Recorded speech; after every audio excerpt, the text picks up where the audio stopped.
거기 어떤 친구가 나타나서 총을 가지고 한 서너 시간 동안 70몇 명을 죽였어요. 다 쫓아내면서 지옥이 지옥. 네. 그것도 사람도 아니에요, 그놈은. 저부터도 끔찍한 사건이 일어나면 저 사람 정말 우리 같이 살 수 없는 정말 끔찍한 사람들이 있어요.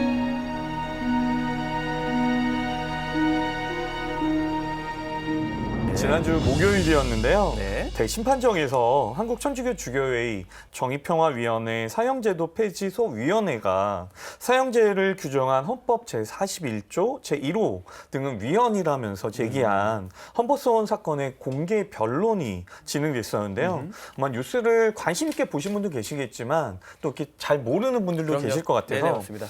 우리가 신앙인으로서 카톨릭 신앙으로서 사형제를 어떻게 바라봐야 될지 좀 이야기를 나누고 싶습니다. 김영태 요한 변호사님 모시고 이야기 나눠볼 텐데요. 변호사님 어서 오십시오. 안녕하세요. 안녕하세요. 반갑습니다. 여기 오시면 무조건 자기소개 또 예. 장황하게 해주셔야 합니다. 예.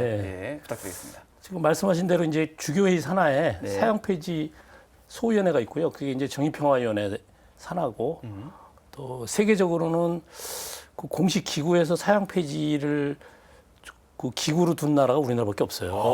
근데 사형 폐지 소위원회를 둬가지고 예. 2001년인가부터 지금 한 20년째 이제 그 사형 폐지를 위해서 이제 주교회의 차원에서 노력하고 있고요. 예. 저는 거기서 이제 총무를 맡고 있습니다. 총무시군요. 네. 예, 맞습니다. 네네. 지난 14일에 있었던 공개 변론 이야기를 저희가 안 할 수가 없는데 아무래도 국가가 생명권을 침해할 수 없다라고 이제 사형 반대하는 의견과 또 그 합헌 결정은 여전히 옳다라는 찬성 측의 입장에 아마 여러 공방이 있었을 것 같은데요. 그 이야기 좀 해주시죠. 그 핵심은요. 예. 너무 간단해요. 그러니까 우리 헌법에 네. 10조에 보면 모든 국민은 네. 인간으로서의 존엄과 가치를 지니고 국가는 이 불가침의 이 권리를 보호할 무한한 책임이다. 이렇게 딱 돼 있거든요. 네. 그러니까 모든 국민은 인간으로서 존엄하다는 거예요. 네. 그러니까 무슨 죄수건, 네. 흉악범이고 우리가 볼 때 정말 끔찍한 사람들 많이 있잖아요. 그리고 감정적으로는 용납 안 되는 사람들이지만 네. 그 사람도 모든 국민이거든요. 그러니까 모든 국민은 존엄하다고 그랬어요. 그러니까 존엄한 사람을 죽일 수는 없는 거잖아요. 네. 네. 그래서 그 우리나라 헌법의 최고 원리가 이제 10조거든요. 그래서 인간의 존엄이라는 거고 네네. 그거는 국민을 떠나서 인간으로서 존엄하다는 거기 때문에 사실 그 문장 하나 가지고도 사형제도는 위헌이라고 간단히 결론이 나올 수 있어야 되고 예. 예. 그다음에 이제 37조에 보면 이제 우리가 사회생활을 공동생활을 하니까 자기 마음대로 할 수는 없잖아요. 그렇죠. 보통은 다 자유와 권리가 다 보장이 돼 있는데 네네. 서로 충돌할 수가 있어요. 그게 이제 그렇죠. 예. 국가 안전 보장, 그다음에 질서 유지, 공공복리를 위해서는 법률로서 자유와 권리를 제한할 수 있어요. 그래서 지금 우리 형법이나 뭐 무슨 각종 법률 다 있잖아요. 그런 네. 뭐 식품위생법 이런 것들이 네, 다 네, 네. 내 마음대로 할 수 있는데 왜 니네들이 그러냐 그러는데 너네 마음대로 하다 보면 공동생활이 안 되니까 공공복리를 위해서 일정한 제한을 하는 거죠. 네네네. 그래서 그 법 제한하는 헌법의 37조 근거 규정이 있기 때문에 그런 형법이나 모든 법들이 제한이 가능한 것이고 근데 그 법에 보면 뭐라고 써 있냐면 제한은 하는 건 좋은데 권리의 본질적인 부분은 침해할 수 없다 이렇게 돼 있어요. 그러니까 신부님들 보실 때 인간의 예. 가장 본질이 뭡니까? 생명. 생명이잖아요, 그죠? 예. 그러니까 아무리 뭘 제한하고 뭐 신체의 자유를 제한하고 뭘 제한하고 하더라도 아주 명문으로 본질적인 부분은 침해할 수 없다고 딱 써 있으니까 이거 아니 그냥 신부님들이 재판하실 때 사실은 돼요. 다녀오겠습니다. 인간은 존엄하다고 그랬죠. 예. 네. 모든 국민이 존엄하다고 그랬지. 그다음에 예. 아무리 제한하더라도 본질 부분은 침해할 수 침해할 수 없다. 없다. 그러면 사실은 그래서 이거 두 가지 조문을 가지면 그냥 초등학생이라도 그렇죠. 그냥 이거는 사형제는 이 두 조문의 위반이 되기 때문에 위헌이다 이렇게 결정이 나야 되는데 네네. 그런데 이제 이걸 왜- 사람들 본능이 있잖아요. 예. 그러니까 네. 우리부터도 저부터도 끔찍한 사건이 일어나면 저 사람 정말 우리 같이 살 수 없는 정말 네네네. 끔찍한 사람들이 있어요. 네네네. 그럼 저런 사람들이 어떻게 이 사회를 돌아다닐 수 있을까? 이런 생각은 저도 들거든요. 네. 그리고 막 사람을 많이 죽였다. 그럼 너도 죽어야 되는 거 아니냐? 이거는 이제 인간의 본능이기 때문에 네. 인과의 그 개념에서 보면 그렇게 말하는 것도 이해는 가는데 네. 그런데 어떡하면 헌법에는 그냥 모든 흉악범까지도 존엄하다고 써 있는 걸 아무리 우리가 미워하더라도 네. 헌법에 그렇게 써 있으면 피할 방법이 없어요. 그러니까 그래서 이 헌법재판은 이렇게 복잡하게 할 일이 아닌데 네네. 몇 번째 이러고 있는 거예요.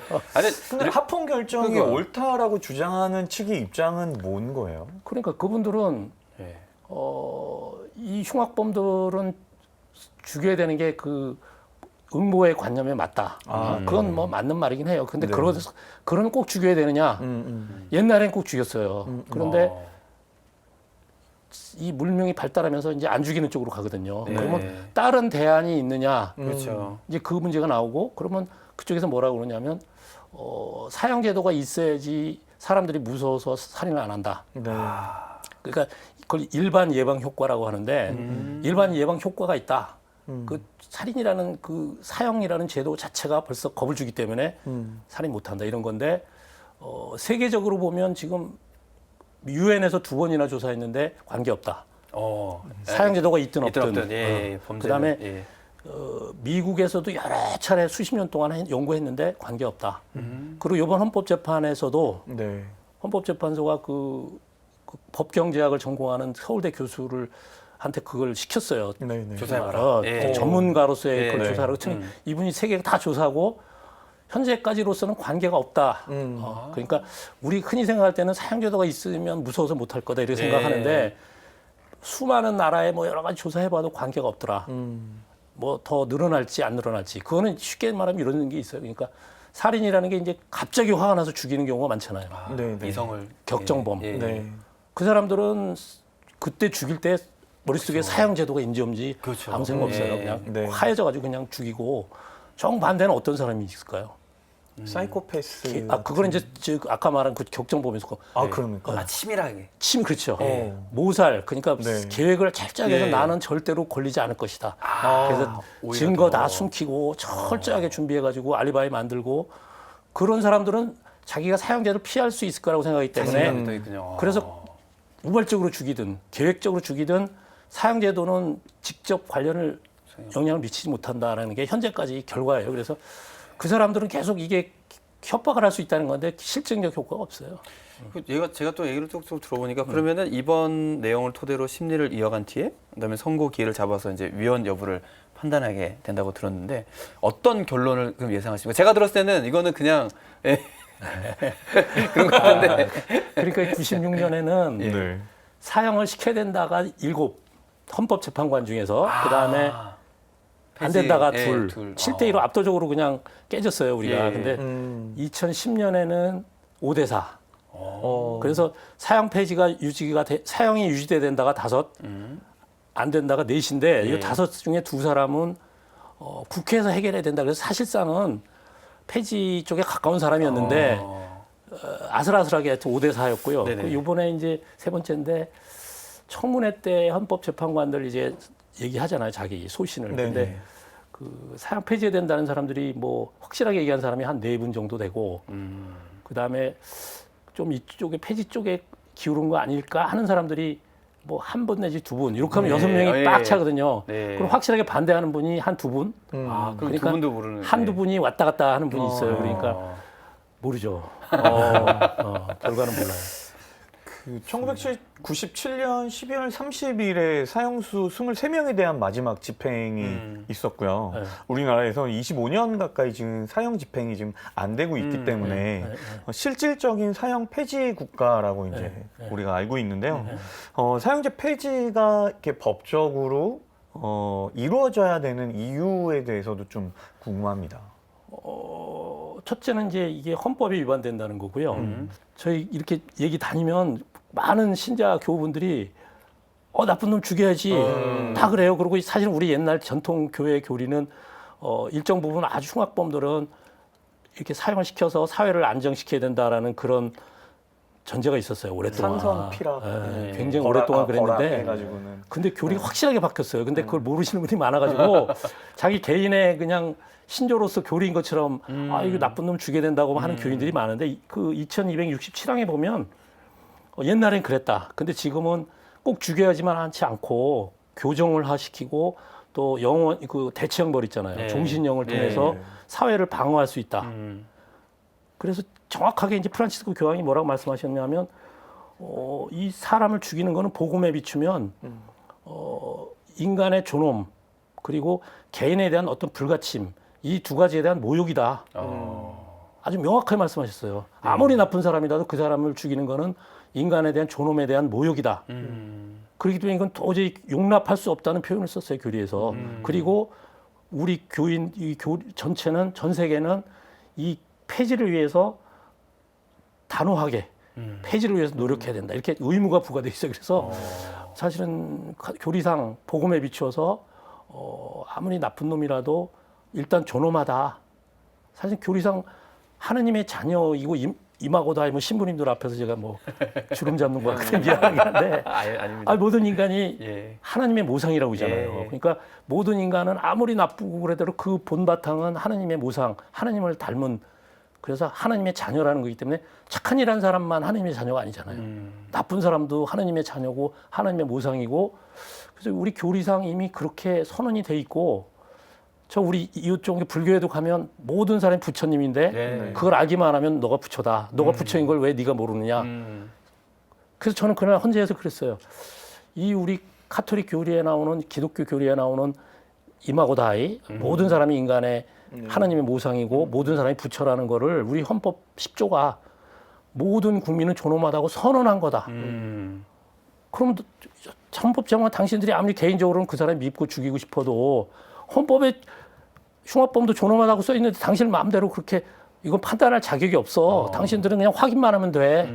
그래서 저는 이 헌법 10조는 우리가 믿는 교리나 뭐 이웃 종교의 교리를 정말 선언해놓은 어마어마한 이 종교적 선언이 헌법에 선언된 거다라고 봐서 이거 반드시 폐지돼야 된다.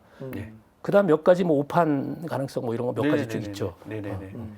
저는 사형제도에 대한 이제 일반적으로 가지고 있는 생각이 물론 이제 그 누군가를 죽인 어떤 그런 어떤 흉악범들 같은 게 그들을 과연 그렇게 그 사람들의 인권을 우리가 더 그렇게 생각을 해줘야 되나? 약간 이제 좀 그렇죠. 인간에 대한 어떤 그렇죠. 실망이나 그렇죠. 이런 것들이 당연히 크잖아요.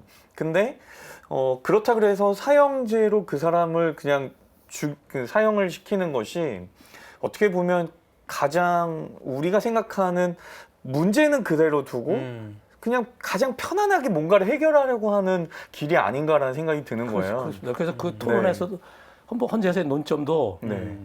설령 그 사형을 시킴으로써 사람들이 겁을 먹고 살인을 안 저지른다 하더라도 네. 그렇다고 해서 죽이는 거는 이거 일반 예방 효과잖아요. 일반 네. 예방 효과가 있다고 해서 사형을 유지하는 거는 사람의 생명이나 인격을 수단으로 보는 거다. 지금 신부님 말씀하신 네네. 대로 그건 수단으로 보는 거잖아요. 네네네. 아무리 그래서 제가 그날 변론에서 그랬어요. 정말 이게 억제 효과가 있어도 그래도 인간은 존엄하다는 건데 죽이면 안 된다. 근데 네. 그런 효과를 위해서 죽인다 그러면 생명이 수단이 되거든요. 네. 네네. 저는 그래서 또 궁금한 거는 그렇다면 이제 완전한 사형 폐지 국가가 있을 거고 네. 그리고 또 그런 국가가 있다면 대체 형벌이 있을 것 같아요. 네. 그래서 같이 또 엮어서 말씀드리면 대체 형벌을 할 시 가장 또 고려될 사항이 뭔지도 함께 또 네. 궁금합니다. 예. 그러니까 이제 저부터도 걱정이 되죠. 어. 끔찍한 사람들이 나와서 네. 돌아다니면 네. 걱정돼요. 그건 뭐 당연한 얘기고 그래서 사형 폐지를 주장하면 많은 분들이 야 너는 그러면 그 흉악범 돌아다니냔 말이냐 이렇게 공격을 하는데 그런 거 절대 아니고 예.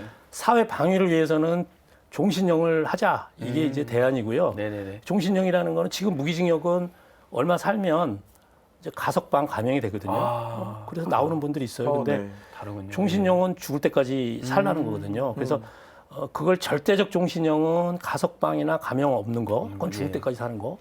그다음에 그래서 많은 나라들이 독일 같은 나라들이 2차 대전 끝나고 나서 사형을 헌법으로 폐지했어요. 그러면서 절대적 종신형, 죽어도 햇빛 못 본다. 근데 한 30년 하더니 야 그래도 너무하다. 이걸 절대로 못 나오게 하는 것조차도 이건 존엄에 대한 침해다 이래가지고 위헌 판결이 나가지고 상대적 종신형으로 바뀌었어요. 그래서 언제든지 바뀔 수가 있는 가석방 감형을 할 수 있는 종신형. 그래서 사형, 절대적 종신형, 그다음에 상대적 종신형이 있고요. 지금 유럽은 어디까지가 있냐면 무기징역도 없어요. 유럽의 수많은 나라들이 그러니까 네. 가장 흉악한 범인이 스페인 같은 경우에 30년, 그다음에 노르웨이 같은 데 21년. 그러니까 뭐 정말 끔찍한 흉악범이라도 무기징역도 안 돼요. 종신형도 안 되고 거기까지 갔어요. 근데 왜 그랬느냐? 그거는 그 살인범의 끔찍한 그 나쁜 행동을 국가가 똑같이 사람을 죽이는 행동은 똑같은 거거든요. 그래서 그건 안 된다. 그럼으로써 사회에다가 하나의 메시지를 던진 거죠. 인간은 저렇게 흉악범도 존엄하다는 걸 알고 존중을 하면 사회 전체가 순화가 된다. 악을 악으로서 계속 갖기 시작하면 계속 끝까지 지금 아까 말씀드린 뭐 어린이를 어떻게 했다 그러면 야 그거 범죄 올려라. 또 요새 그 촉법 소년들이라고 예, 하시죠. 예. 14살 이하는 예, 처벌 법에- 못해요. 예, 예. 그래서 요새 10살, 11살짜리들이 못된 짓을 엄청 해요. 네. 진짜 나쁜 놈들이 있어요. 어린애들이. 아, 근데 네. 정말. 그렇다고 해서 이걸 10살로 낮추면 안 되거든요. 근데 그거를 자꾸 그 형벌을 만능을 형벌로 해결하려고 하는 거.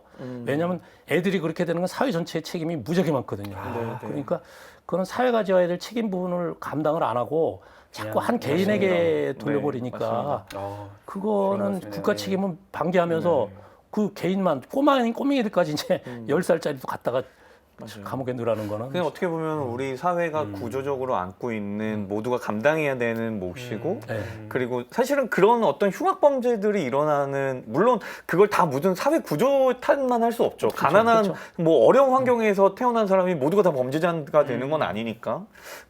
하지만 일정 부분에 있어서는 우리가 가고 있는 문화가 어떻게 보면 죽음의 문화나 쾌락적이고 향락적인 문화로 가고 있는 그런 상황 속에서 그걸 그대로 배우는 거잖아요. 그러니까 그런 거에 대한 책임을 지지 않은 채 그냥 누군가에게 손가락질해서 그 사람을 우리 사회에서 아예 격리시켜 버리면 문제가 해결될 거라고 생각하는 건 되게 일차원적인 생각이 아닌가 아까 생각이 들어요. 독일이나 어떤 유럽의 어떤 그 네. 말씀하신 네. 저 들으면서 느꼈던 거는 함께 고민하고 있는 것 같아요.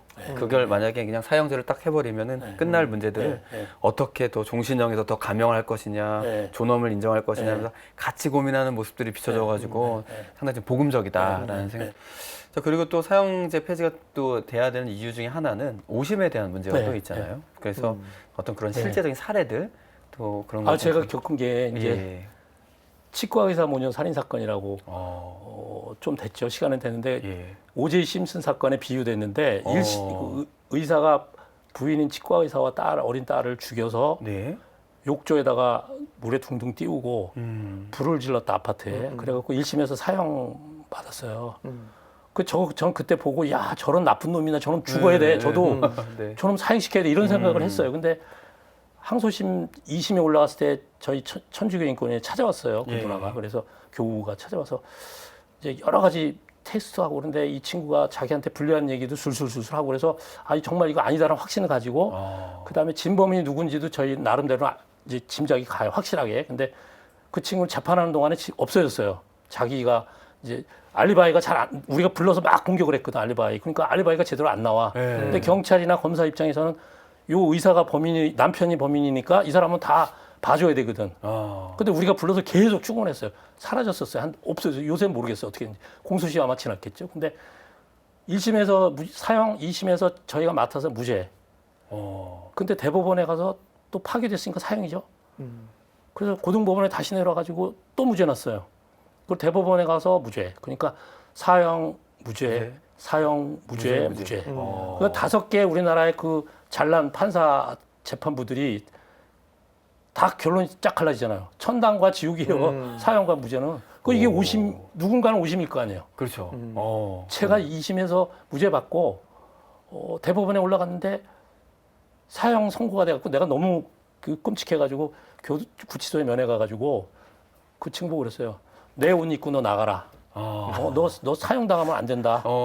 내가 여기 잡혀가 도주죄로 잡힐 테니까 너 나가서 외국으로 도망가. 아니, 오죽하면 변호사님이 불법을 저지르는 오죽하면 그랬겠어요. 오죽하면. 오심 때문에. 오죽하면. 그 화성 연쇄 살인 사건 예. 때 20몇 년 살은 사람 있잖아요. 4차인가 뭐 7차. 예. 그 사람 진범 잡히는 바람에 맞아요. 무죄. 나왔잖아요. 네네. 만약에 그 사람 사형 선고 받고 죽었으면 진범 나오면 뭐예요? 그쵸. 그리고 이거 우리나라뿐 아니라 미국 일리노이주 같은 데 보면 어느 몇 년 동안에 25명이 사형 집행됐는데 13명이 무죄가 밝혀졌어요.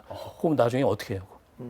또 저희가 또 이렇게 많은 시간이 흘러가긴 했는데 이제 마지막으로 네. 좀 질문 좀 드려야 될 것 같아요. 저희가 이제 이번 공개 변론을 통해 가지고 또 한국 종교인 평화회의, 즉 7대 종단인이 함께 네, 했잖아요. 그래서 이웃 종교에서 모두 관심을 갖고 네, 추진한 일인데 네.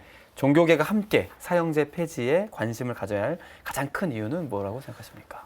금방 말씀하신 대로 모든 종교의 가르침이 다 음, 선인이건 악인이건 뭐 모자라는 사람이건 똑똑한 사람이건 다 그 존엄하다는 게 모든 종교의 핵심이거든요. 네. 그러니까 종교는 그런 선언을 안 할 수가 없어요. 예. 그래서 저는 마지막으로 이제 말씀드리면 그 노르웨이 있잖아요. 거기서 네네. 2011년에 10년 전에 어떤 섬에서 18세 이상 20세 청소년들이 어떤 집회를 하고 있었는데 거기 어떤 친구가 나타나서 총을 가지고 한 서너 시간 동안 70몇 명을 죽였어요. 다 쫓아내면서 지옥이 지옥.